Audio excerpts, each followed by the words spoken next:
مبارک بیا هم د ټولو افغانانو ورونو مبارک.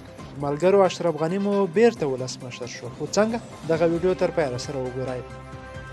د ټاکنو خپلواک کمیسیون د ولسمشریزو ټاکنو لومړنۍ پایلې اعلان کړې چې دغه تر مخه ولسمشر غني یو ځل بیا په ټاکنو کې بریا ترلاسه کړې ده.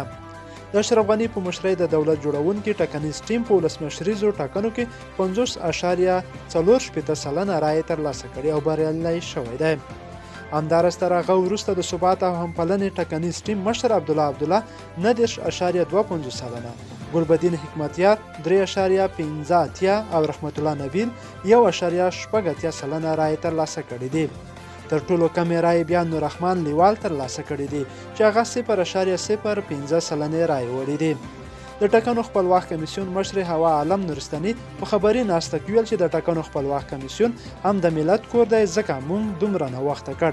لامل دا نه و چې موږ هسې نوښت وو، بلکې موږ بشپړ شفافیت راوست او په شفاف ډول تاسو ته د ټاکنې پایلې اعلانوو. هغه همداراز ویل چې په همدې ځای کې په نهایي پایلې هم اعلانوو، خو اوس موږ له تاسو سره یوازې لومړنۍ پایلې اعلانوو. هغه ویل چې د ټاکنو کمیسیون شفاف او انتخابات ترسره کړل او د تیرو انتخاباتو نه په بدل ډول یعنې په بایومتریک ډول ترلاسه کړل.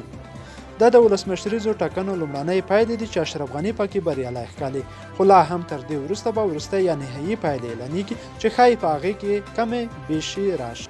د یادولو ده چې د ولسمشریزو ټاکنو لپاره رایه اچونې د تلې په 8مه نیټه په ټول هیواد کې په بریالیتوب سره ترسره شوه، خو وروسته له هغه په ټاکلې نیټه د ټاکنو خپلواک کمیسیون ونه توانېد چې لومړۍ پایلې اعلان کړي.